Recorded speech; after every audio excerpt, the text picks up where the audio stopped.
बिस्मिल्लाहिर्रहमानिर्रहीम। Hope all of you are doing great. आज का जो हमारा लेक्चर है that is about the evaluation of different media for apple scab fungus. ये मैंने इसको मॉडिफाई किया है ताकि आपको कल को आप लोग जब रिसर्च करें तो आपको ये पता हो कि हमने मतलब आपने अगर देखे होंगे तो एमएससी के जो थीसिस टाइटल्स होते हैं वो इसी तरह होते हैं, एवेल्युएशन और या इस तरह के जो ऑब्जेक्टिव वर्ब्स हैं उनसे स्टार्ट होते हैं। तो यही मकसद होगा कल का आपको भी अपने जो रिसर्च वर्क है उसको करने के लिए। तो ये एक तरह से एक प्रैक्टिकल भी है और आपके लिए कल को आपके काम करने का अंदाज़ समझने का तरीका समझने का एक मौका भी है। सो evaluation of different media for apple scab fungus, this is our practical today we have under discussion। सबसे पहले Apple very nutritious aromatic delicious fruit है, ठीक है। विटामिन सी, बी, ए और ये तमाम 11% शुगर्स जो हैं वो इसमें कंटेन करता है। इसके अलावा एसेंशियल मिनरल्स हैं। ओवरऑल यानी कि एक हेल्दी फ्रूट है और हम इसको यूज़ कर रहे हैं on daily basis. It can be used in many different ways. इसको बहुत से डिफरेंट तरीकों से यूज़ किया जा सकता है। It is cooked, made into preserves, jellies, candied canes, prepared as fresh apple juice, made into cider और विनेगर। सो ओवरऑल जो इसके डिफरेंट जूसेस हैं वो भी बड़े डिफरेंट हैं। सो ओवरऑल आप ये कह सकते हैं कि मतलब जूस से लेके कैन्ड फूड तक हर फॉर्म में एप्पल हमारे पास अवेलेबल है। And most of the developed varieties have been introduced during the British period. Pakistan या सब कॉन्टिनेंट के अंदर एक्सक्यूज मी, जो आज हमारे पास डेवलप वैराइटीज हैं वो ब्रिटिश पीरियड के दौरान हमारे पास आई गई थी, लाई गई थी। अब जो cultivated varieties of apples presently grown in Pakistan जो हैं वो हैं पायरस मेलस लिन, जो कि पायरस बकाटा के ऊपर जो है वो ग्राफ्ट की जाती है। जो रूट स्टॉक है वो क्रैब एप्पल है और ऊपर जो है वो हमारे पास पैरस पायरस मेलस है और लिन ने इसका नाम दिया है, वो इसकी अथॉरिटी है। So overall simple means nutrition से लेके हेल्थ बेनिफिट से लेके एवरी फॉर्म ऑफ प्रोडक्शन से लेके ये हमारे पास आज जिस फॉर्म में है ये हमने इसमें डिस्कस किया। लेकिन ये आपको अपनी प्रैक्टिकल नोटबुक के ऊपर लिखने की ज़रूरत नहीं है। This is for your understanding. आपको इतना वैसे ही पता होना चाहिए, लेकिन ये आपके एग्ज़ाम का हिस्सा हो सकता है। Apple scab is a disease that infects leaves, shoots, bits, blossoms and fruits caused by the fungus Venturi nivalis। बहुत ही फेमस फंगस है Venturi nivalis। जब हम पढ़ते थे उस वक्त भी हमें इसके बारे में बहुत पढ़ाया गया, तो अभी आपको भी थ्योरी में भी पढ़ रहे हैं, प्रैक्टिकल में पढ़ रहे हैं। तो Venturi nivalis is one of the famous fungus which cause the apple scab, जो कि इन्फेक्ट करता है लीव्स को, शूट्स को, बिड्स को, ब्लॉसम्स को, फ्रूट को, एप्पल के और एप्पल के जो जितने रिलेटिव हैं उनको। ये डेवलपिंग फ्लावर्स को इन्फेक्ट करता है, लेकिन मोस्टली रिप्रोडक्टिव पार्ट्स जो हैं उनको अटैक करता है। Usually occurs on apple, crab apple and approximately all other relatives of the apple genus. Infection जो है वो फ्रूट स्टॉक का usually cause the young fruit to fall. Disease occurs in almost all parts of Pakistan where apples are grown. ठीक है, पाकिस्तान में हर जगह पे है। सीरियस और वाइड स्प्रेड वहाँ पे है जहाँ पे हाई रेनफॉल है और रिलेटिव ह्यूमिडिटी ग्रोइंग सीजन के दरमियान ज़्यादा होती है। इन पाकिस्तान कंफर्म्ड रिपोर्ट जो हमारे पास है वो मरी, हज़ारा हिल, पेशावर, क्वेटा, कलात, इन सब से जो है वो डॉक्यूमेंट हो चुकी हैं। ठीक है। सो जो इंट्रोडक्शन है एप्पल स्कैब का वो you can write according to your will on the notebook.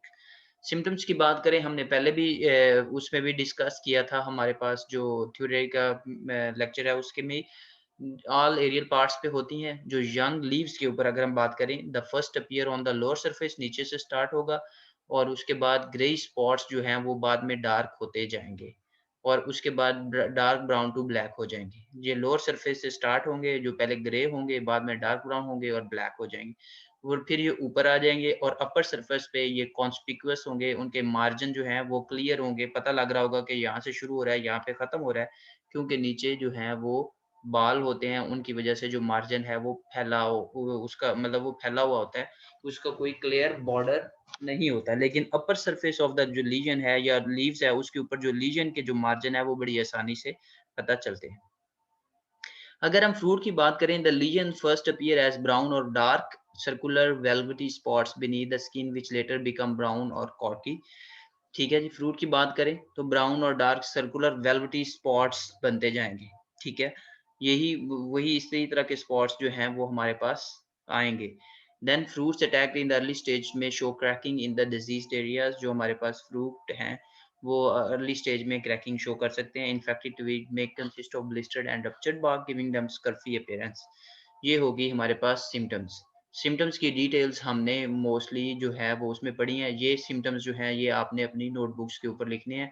This is for the leaves and this is for the fruit and twigs. Epidemiology करें की बात करें तो cool wet and cloudy weather in spring favours the disease development और optimum temperature 16 से 24 है।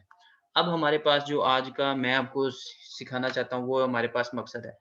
कल को आपने जब स्टडी करना है तो आपका यही होगा कि आपने पहले जाना है कहीं, क्योंकि एमएससी लेवल पे आप उसकी जो ज़्यादा डीप स्टडीज़ जो हैं वो कर सकते हैं, लेकिन some time we are not possible. I hope you guys do it, it will be great.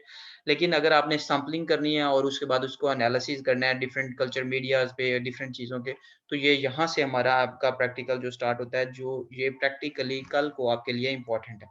तो कोई भी डिज़ीज़ होगी तो आपने, अगर आप बड़े लेवल पे कर रहे हैं तो डिस्ट्रिक्ट्स, नहीं तो एक डिस्ट्रिक्ट के अंदर तहसील्स, एक तहसील के अंदर कर रहे हैं, वैसे एक तहसील इट्स टू लेस, सो एक डिस्ट्रिक्ट के मिनिमम आप यू शुड फोकस।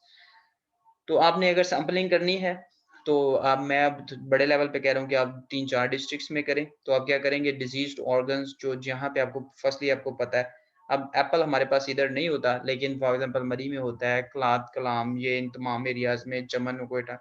सो जहाँ-जहाँ पे होता है उसके मुताबिक सैंपलिंग की जाती है। ये सैंपलिंग आप अपनी जो अदर क्रॉप्स हैं उनके ऊपर इम्प्लीमेंट कर सकते हैं, ठीक है? इसके अलावा यही चीज़ें अगर आप कल को किसी और यूनिवर्सिटी में जाते हैं जो ठंडे इलाके में है, तो वहाँ पे ये आप इसको एज़ सच भी फ़ॉलो कर सकते हैं। सिलेक्ट द डिज़ीज़ ऑर्गन्स जो लीव्स, शूट्स, बड्स हैं of different varieties of Apple in the ऑर्चार्ड्स and fruit farms. Different districts के अंदर, डिफरेंट फार्म्स के अंदर, डिफरेंट ऑर्चार्ड्स, और उनमें आपने डिज़ीज़ ऑर्गन्स को यानी कि आइडेंटिफाई करना है, और आपने वो वहाँ से आपने कल लेके आने हैं डिज़ीज़ सैंपल्स। डिज़ीज़ सैंपल्स लाने का आपको ऑलरेडी पता है। Sample should consist of different plant parts from one tree. एक सैंपल जो है वो वन ट्री से और उसके डिफरेंट प्लांट पार्ट्स होना चाहिए, और 5-5 कॉपीज़ आप लें, इट विल बी हेल्पफुल। क्या होना चाहिए? अफेक्टेड लीव्स हों, ओवरी हो, यंग शूट्स हों and the slices of damaged tissues, branches and Trunks which we placed in a safe package with a label having the name of the culture, varieties, age, place, time and indication of the time of the lesion.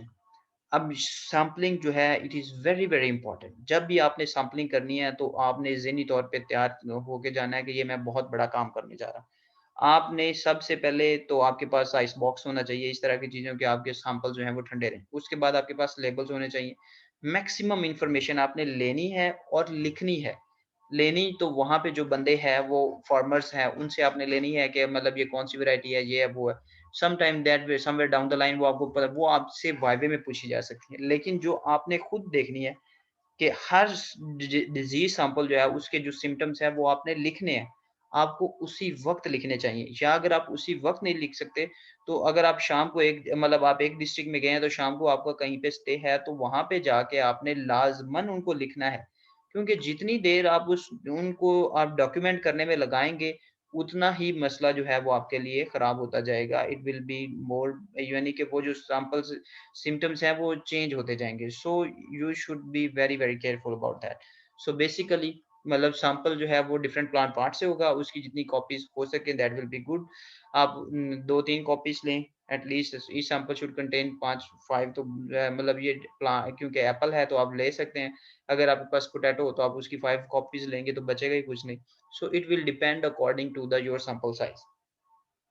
और apple में आपने ये तमाम चीज़ें लेनी है, और app में एप्पल स्कैब की, in case of Apple scab, और उसको अपने लेबल और सेफ पैकेज के ज़रिए ट्रैवल करना। अब आपने एप्पल से अगर आपने एक्सट्रैक्शन करनी है, क्योंकि today our the point of under discussion is apple scab Venturia inaequalis, तो आप 30 ml फॉस्फेट बफर लेंगे या सलाइन लेंगे, और उसको 150 ml कंटेनर के साथ उसमें डालेंगे, और उसके साथ आप अपना जो सैंपल है वो डाल देंगे, और उसको रोटरी शेकर, ये जो हमारे पास शेकर होते हैं जो हिलते हैं, और उनके रेवोल्यूशंस 200 रेवोल्यूशन पर मिनट, और आप 1 से डेढ़ घंटा वहाँ पे आप उसको शेक करेंगे, ठीक है? ये शेक क्या करेगा, ये जो बफर है वो आपके जो सैंपल्स हैं उसमें उसको मिक्स करेगा, और जो फंगल स्पोर्स हैं वो बाहर, या फंगल जो बॉडीज़ हैं वो बाहर मिक्स अप हो जाएंगे। For the samples with the symptoms, और फिर वो नीचे एक मैसेरेट आ जाएगा, आपको पता लग रहा होगा, वो नीचे एक आप कहेंगे सॉल्यूशन बन जाएगा जिस जो कि डेंस भी हो सकता है, नहीं भी डेंस हो सकता। अगर फॉर एग्जांपल एसिम्प्टोमेटिक सैंपल्स हैं और उसके अंदर कुछ भी नहीं है तो वो बिल्कुल क्लियर होगा, या वो क्लियर ना हुआ तो वो उसमें प्लांट टिश्यूज होंगे लेकिन फंगल नहीं होंगे। एसिम्प्टोमेटिक सैंपल्स में जो है मतलब लाजमी नहीं है कि समटाइम एक आपने देखा कि एक एप्पल एक बाग के अंदर एक ट्री के ऊपर अटैक हुआ है, आगे भी अटैक हुआ और एक के ऊपर नहीं हुआ, तो maybe that is asymptomatically infected. तो इस तरह की जो चीजें हैं ये आपको फील्ड से अंडरस्टैंडिंग में हेल्प होती हैं। तो आप क्या करेंगे, कंसंट्रेट अगर हमारे पास एसिम्प्टोमेटिक सैंपल है, आप उसको पहले 1 से 1.5 घंटा तक उसको शेक करेंगे और उसके बाद आप उसको सेंट्रीफ्यूज करेंगे, तो वो नीचे कंसंट्रेट हो जाएगा, और वो जो कंसंट्रेटेड है उसको आप यूज़ करेंगे अपने मुस्तकबिल के एनालिसिस के लिए। इस सैंपल को शुड बी फ्रोज़न एट -18, जो सैंपल्स हैं वो आप उसको -20, -70 मतलब जितना मल्टी माइनस पे जा सकते हैं आप उनको स्टोर करें, इट विल बी हेल्प।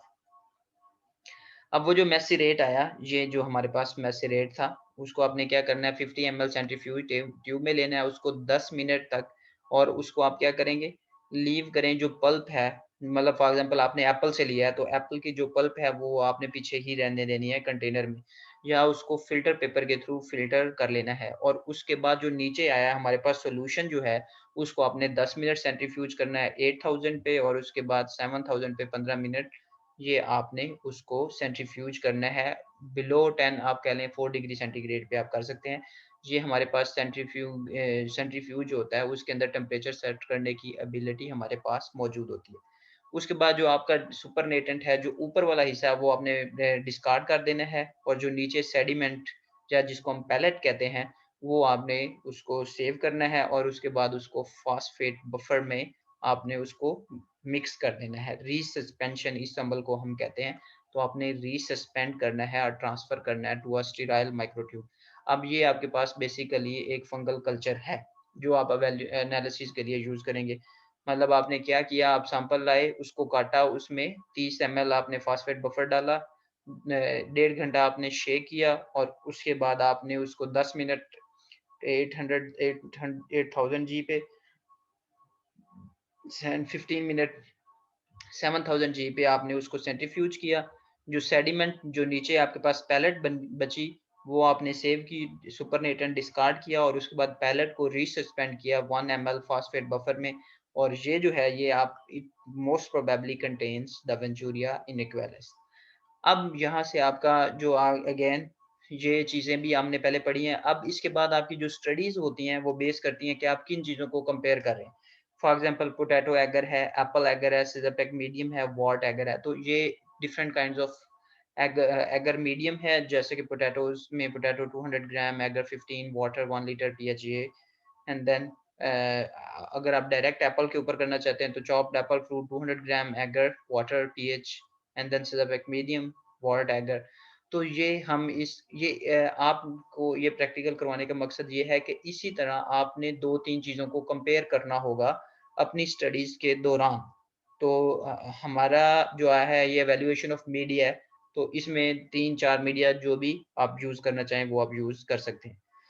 और उसके बाद आप इनके ऊपर उसी जो हमारे पास फंगस आई है उसको आप ग्रो करेंगे, और मार्कोफोलॉजिकल फीचर, साइज, डायमीटर, ग्रोथ और कलर जो है वो आप चेक करेंगे, जैसा कि ये हमारे पास है। अब ये बेसिकली इन्होंने कंपेयर किया है वेंचूरिया इनिक्वालिस को on apple agar after 24 hours, Czapek medium agar and wort medium. क्योंकि एप्पल के ऊपर ग्रो करना बहुत आसान था, तो 24 घंटे के अंदर बेहतरीन ग्रोथ है ये apple agar after 24 hours of incubation. और यहाँ पे आप देखें हर चीज आपको क्लियर नजर आ रही है, conidiophores, everything is very clear. Czapek medium, ये है हमारे पास माइक्रोस्कोपिक स्टडी। ये हमें जनरल जो नजर आ रहा होगा प्लेट के ऊपर, ये अंडर माइक्रोस्कोप है। अगर हम सिज़रपैक मीडियम की बात करें तो ये 48 घंटे के अंदर इंक्यूबेशन के बाद ये हमें यूज हो रहा है, और सिज़रपैक मीडियम के ऊपर आप देखें स्टार्ट हो रहा है लेकिन इट्स नॉट सो गुड। और वॉट मीडियम पे उससे भी ज़्यादा टाइम लग रहा है, 72 आवर्स ऑफ इंक्यूबेशन के। तो ये हमारे पास कॉलोनी ग्रोथ इस तरह से है, और ये अंडर द माइक्रोस्कोपिक इस तरह से आएंगी। तो these are the kind of fungus colonies which you will see in the different kinds of media, and they will look like these structures in the under the microscope. अब आपने ये जो है इसको अपने अपनी नोटबुक पे बनाना है, और इस फोटो को भी आपने अपने बनाना है, और नीचे लेबल करना है characteristic features of the Venturia inaequalis on apple agar after 24 hours of incubation. ये हम आपका रिजल्ट है जो आपको आएगा on the base of this. अब हम ये मैं आपको बताता हूँ कि आपने करना क्या है, कि स्टडी करेंगे cultural and physiological characteristics of the selected isolates on the Czapek apple, या जो भी आपके मीडियम्स हैं, और उनको आप डिफरेंट टेम्परेचर के ऊपर इंक्यूबेट कर देंगे। अब जो आपका सबसे बेहतरीन मीडियम होगा, जैसा कि here in the case of apple agar, apple के ऊपर अगर एक फंगस है तो वो एप्पल एगर के ऊपर बेहतर ग्रो करेगी, तो उसके ऊपर फास्ट ग्रोथ होगी। And young colonies will be fluffy light brown in color. These are fluffy light brown in color and growing on the radial radiant. तो ये हमारे पास इस रेडियल रेडियंट्स के ऊपर ये ग्रो करेंगे। With maturation the colony become milky brown, वक्त के साथ साथ milky brown and texture also change होता जाएगा, more homogeneous हो जाएगा। माइक्रोस्कोपी की बात करें तो ये हमें शो करेगा कि एप्पल फ्रूट्स के ऊपर जो कॉलोनीज हैं, they are thin with a pale yellow septate mycelium and oval cornelia. This pale yellow septate, ये हमें सेप्टा मीडियम के ऊपर, और उसके बाद हमारे पास conidia transparent and pale yellow in colour. The conidia field will be interwoven to form clusters, ये एक दूसरे के साथ मिक्स हुए हुए हैं, क्लस्टर्स गुच्छे बने हुए हैं। And then this is the pathogens asexual reproduction, यानी कि कोनिडिया जनरेट हो रहा है throughout the summer and till the fall of the trees and fruits at the beginning of the winter, and this is called secondary infection. ठीक है, अब ये जो करेक्टरिस्टिक्स हैं, this will be on the apple agar. लेकिन अगर हम दूसरे पे सजापैक पे बात करें तो उस पे टाइम ज्यादा लगेगा, मतलब second day after planting the isolates will begin to grow at a high speed, दूसरे दिन ये अच्छे ग्रो करना शुरू करेंगे। Young colonies will be dense with a cotton like texture and white in colour, तो ये white in colour, this is after 48 hours. तो ये ऑल दो ये तीनों पे फंगस ग्रो कर रही है, लेकिन उसके characteristic features are different. So we want to evaluate the media, कि हम इस आपने पेपर को प्रेजेंट करना है तो इसी तरह की फोटोज आपको लेनी होंगी, और उसके साथ आपने एवेल्युएशन के टाइम आपने सेट करना होगा, और आपको माइक्रोस्कोपिक स्टडीज जो है वो आप उसके माइक्रोस्कोपिक करेक्टरिस्टिक्स जो है उसको आपको एक्सप्लेन करना होगा। मतलब ये आपका 48 आवर्स है, आप 48 आवर्स पे कर सकते हैं, फिर आप 72 आवर्स पे देखें, इस वक्त उसकी डेंस ग्रोथ हो जाएगी, इसकी कम, तो ये चीजें आप वक्त के साथ साथ सीखते जाएंगे। Sazapec medium के ऊपर dense white cotton texture and white in color, while mature colonies will become darker and smoother. And microscopy on the Sazapec medium for 3 days will be identified as longitudinally extending colorless conidiophores. ठीक है, like this colorless conidiophores, लेकिन ये again this is after 48 hours, that is after 3 days. Conidia will be dark in color and oblong circular in shape. तो सबसे ज्यादा अच्छी growth वो Apple eager के ऊपर आ रही है, दूसरी सिजापैक एगर्स के ऊपर, दोनों में थोड़ा सा डिफरेंस है, कलर का डिफरेंस है, टेक्सचर का डिफरेंस है, और इसी तरह की चीजों को आइडेंटिफाई करना ही एक साइंटिस्ट का या एक रिसर्चर का काम है। कल को आपने यही काम करना है। अगर हम वाट मीडियम की बात करें तो will form a soft fluffy and thick white colonies on the what medium. ठीक है, थिक व्हाइट कॉलोनीज आप बात कर रहे हैं, ये भी अगेन इसमें ये this it have a contamination I think, but it will be like soft, fluffy, and thick white colonies. However, compared with the growth on the Sazapec, and the word medium will show weak growth. The growth did not stop under the micro multicellular thin and colorless mycelium should be observed. Thin colorless mycelium will be observed. So basically यही कल को इसको आपको पढ़ाने का मकसद ये है कि डिफरेंट चीज़ों को डिफरेंट आपके पैरामीटर्स हुआ करेंगे, और आपने उनको एक वक्त में या डिफरेंट टाइमिंग्स में एवेलुएट करना है। बेसिकली मतलब आप इसको, ये आपके ऊपर होगा कि आप उसको किस तरह प्रेजेंट करना चाहते हैं। सो ये कल को आपको पता होना चाहिए। तो ये वाली फोटोज आपने अपनी प्रैक्टिकल की नोटबुक के ऊपर बनानी है, और एवेल्युएशन के बाद आप रिजल्ट भी दे सकते हैं, जो कि मैंने इधर नहीं लिखा, कि the growth on the apple agar is the best. This is evaluation of the media for the apple scab fungus. ये हमारे पास रिजल्ट आ जाएगा। ठीक है, समरी ये है कि आपका एक ब्रॉडर विजन हो प्रैक्टिकल एक्सपेरिमेंटेशन के लिए फील्ड ऑफ प्लांट पैथोलॉजी में। These types of studies are important for the growth analysis and for the further work. अब इस चीज को आप लेके ये जो फंगस है इसको आप रखें और इससे आगे मॉलिक्यूलर कैरेक्टरिस्टिक्स की तरफ जा सकते हैं। इससे आप दोबारा प्योर कल्चर ले सकते हैं, इसको आप आगे स्टडी के लिए यूज कर सकते हैं।